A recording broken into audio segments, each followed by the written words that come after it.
पूज्य मालिक को प्रणाम और सभी भाई बहनों को नमस्ते। जीवन में सुख दुख से परे जाना है। लोग कहते हैं कि आदमी रोता हुआ पैदा होता है, शिकायतें करता हुआ जीता है और पश्चाताप करते हुए मर जाता है।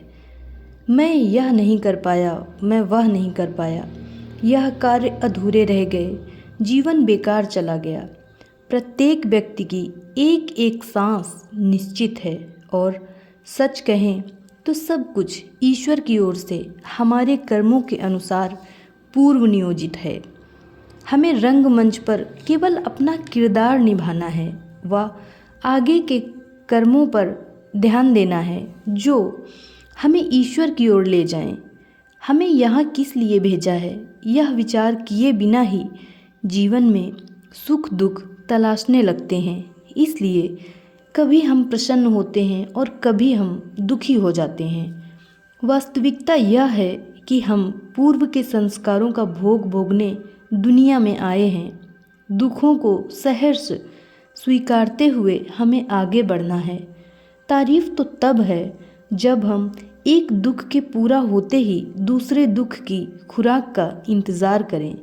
सुख तो एक भुलावा है, जैसे गर्म तवे पर पानी की बूंद। जब तक हम उसे अनुभव करते हैं तब तक वह हमारे हाथ से फिसल चुका होता है। वस्तुतः सुख दुख दोनों की सापेक्ष होते हैं। जो मेरे लिए सुख है किसी और के लिए दुख होता है। जैसे मेरी पदोन्नति मुझे सुख देती है किंतु मेरे प्रतिस्पर्धियों के लिए दुखद हो सकती है। इसलिए कभी मेरे साथी और कभी मैं प्रसन्न होते हैं और कभी दुखी। किसी को भी पहले पता नहीं है कि हमारे जीवन में अगला पड़ाव सुख का है या दुख का। शास्त्र कहते हैं अनुकूल वेदनीयम सुखम प्रतिकूल वेदनीयम दुखम। अर्थात सच्चाई यह है कि ईश्वर की ओर से जो हमें दिया गया है वह हमें केवल भोगना है। वह ना तो सुख है और ना ही दुख है। पूज्य मालिक के शब्दों में वह जो है सो है। दरअसल वह हमें ईश्वर ने दिया ही नहीं है। हमने जो पूर्व में किया है वही हमें इस जीवन में मिला है। पूज्य गुरुदेव कहते हैं हमारी इच्छाएं हमारी उन्नति में बाधक हैं। हम अपनी हर इच्छा की पूर्ति के लिए आसक्ति रखते हैं और क्रमशः एक संस्कार को भोग कर अपने नए विचारों से एक नया संस्कार और बना लेते हैं और यह चक्र कभी समाप्त नहीं होता। इसलिए हमें अनासक्त भाव से कार्य करना होगा। किसी भी कार्य में हम दुख सुख को न ढूंढें, साथ ही कर्तापन के भाव से दूर होकर कार्य करें। अर्थात यह सोचकर करें कि यह सब हम नहीं ईश्वर कर रहा है, तो ना हमें खुशी होगी और ना ही कष्ट। ऐसी स्थिति में हम सुख और दुख से परे हो जाएंगे, जो वास्तव में जीवन का उद्देश्य है। जब हमारा विवेक जागृत हो जाता है तो हम प्रतिक्रिया रहित होकर सब कुछ स्वीकार करते हुए सुख दुख से परे हो जाते हैं। इसी अवस्था में हम जीवन के वास्तविक लक्ष्य की ओर अग्रसर हो जाते हैं और निश्चित ही पूज्य मालिक के मार्गदर्शन में हम एक दिन वहाँ पहुँच जाएंगे जहाँ से हमारी यात्रा प्रारंभ हुई थी। इतना हमारा दृढ़ विश्वास है। आप अपने जीवन में बहुत दुखी हैं तो यह लेख आपके लिए है। बस आप इसे इन तक जरूर सुने। और कहते हैं कि सत्संग में अपनी जो बात हो ईश्वर से जुड़ी हुई उसकी चर्चा करना चाहिए। तो मैं लास्ट में अपनी छोटी सी चर्चा भी शेयर करूंगी आप लोगों से, क्योंकि मेरे लिए तो यही मेरा सत्संग है। सबसे पहले तो हमें यह सोचना है कि एक हम ही वो इंसान नहीं हैं जिसे ज़िंदगी में दुख मिला। बहुत से ऐसे लोग हैं इस संसार में जो अपने संपूर्ण जीवन काल में शुरू से लेकर अंत तक दुख ही दुख भोगते हैं और फिर जो भी हमें प्राप्त हो रहा है वो है तो हमारे ही कर्मों का फल। कहीं ना कहीं ये बातें हम भूल जाते हैं और सारी लाइफ ईश्वर से शिकायत करते हैं और अपने इष्ट को ही कोसते रहते हैं।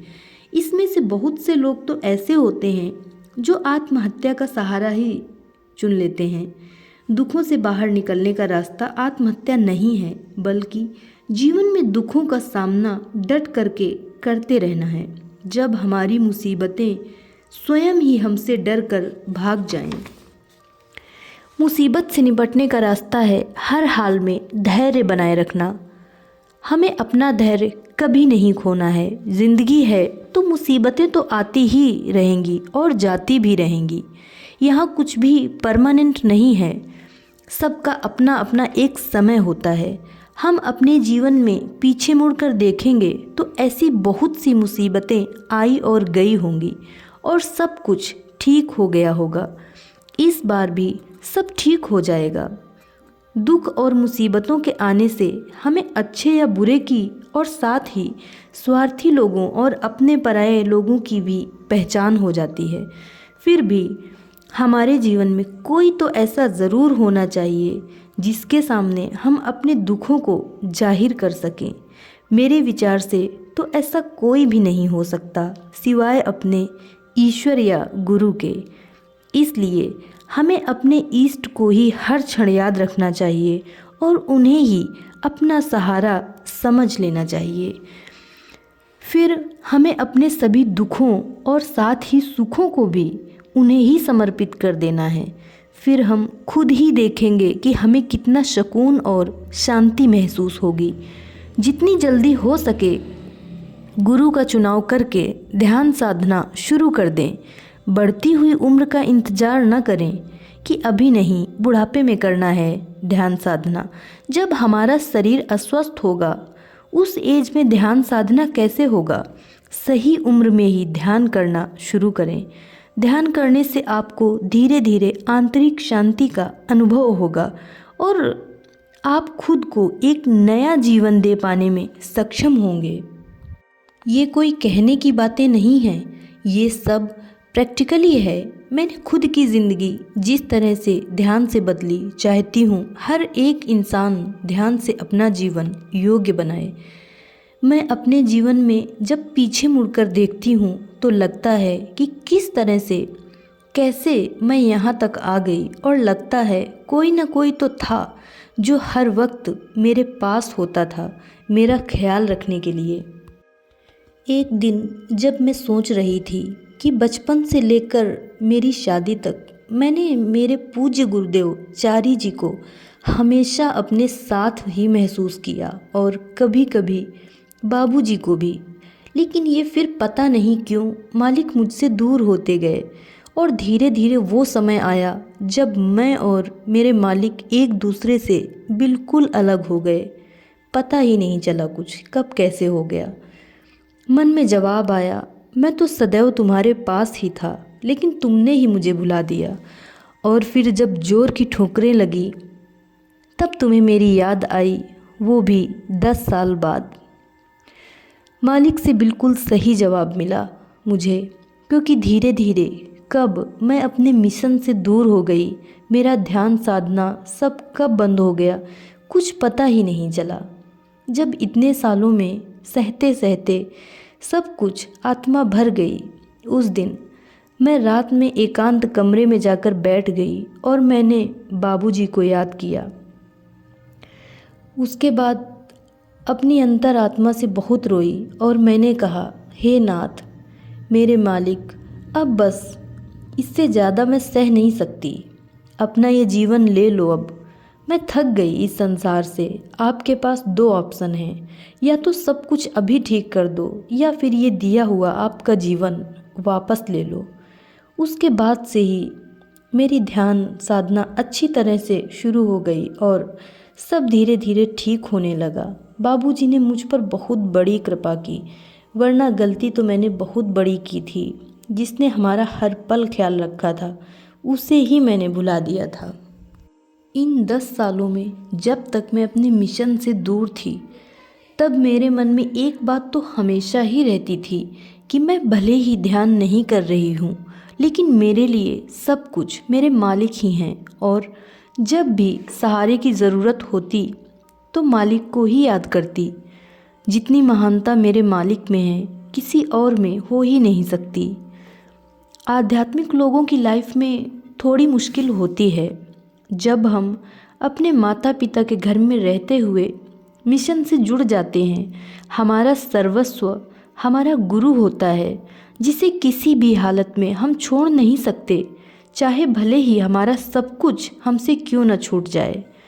और हमारा विवाह होने के पश्चात हम ऐसे माहौल में पहुंच जाते हैं जहां पर आध्यात्मिक जैसे शब्द को ना तो कोई जानता है और ना ही कोई मानता है। फिर ना चाहते हुए भी हमें प्रतिदिन ध्यान की जगह अगरबत्ती जलाना पड़ता है, क्योंकि ध्यान में आंखें बंद करके बैठना उन्हें आडंबर लगता है, ढोंग और ढकोसला लगता है। इन सब बातों से तो अच्छा समझ लेते हैं कि मन ही मन मालिक से जुड़ाव अच्छा है। और जो परिवार में तालमेल बैठना चाहिए नहीं बैठ पाता है, या तो फिर हम भी भौतिकवादी बने। लेकिन जो एक बार आध्यात्मिक हो गया दिल से, उसे भौतिकवादी और सांसारिक जीवन नहीं भाता है। हाँ, जीवन का एक सत्य और है कि जब हम मुश्किलों में रहकर ध्यान साधना करते रहें, उस समय मालिक हमारी उन्नति को तीव्रता प्रदान करते हैं और स्वयं हमारे साथ ही होते हैं। और ये बात भी सच है कि हम भी जब अपने जीवन में सुखी और खुशी होते हैं, उस समय हम इस प्रकार से सतत मालिक से प्रतिपल नहीं जुड़े रहते हैं, जिस प्रकार से हम दुख के समय प्रतिक्षण स्मरण करते हैं। इसलिए परिणाम यह निकलता है कि जीवन में सुख है वो मालिक की मर्जी, नहीं तो दुख ही अच्छा है। यदि लक्ष्य तक पहुंचना है तो यही सही है। हमेशा अपने आप में ही खुश रहना ही हमारे आध्यात्मिक होने को दर्शाता है। जब खुश रहने के लिए लोगों की ज़रूरत न पड़े, स्वयं ही अकेले रहकर भी खुश रहना जीवन जीने की एक महत्वपूर्ण कला है। अगर ये कला आप में है तो निश्चित ही आप आंतरिक रूप से आध्यात्मिक हैं। धन्यवाद।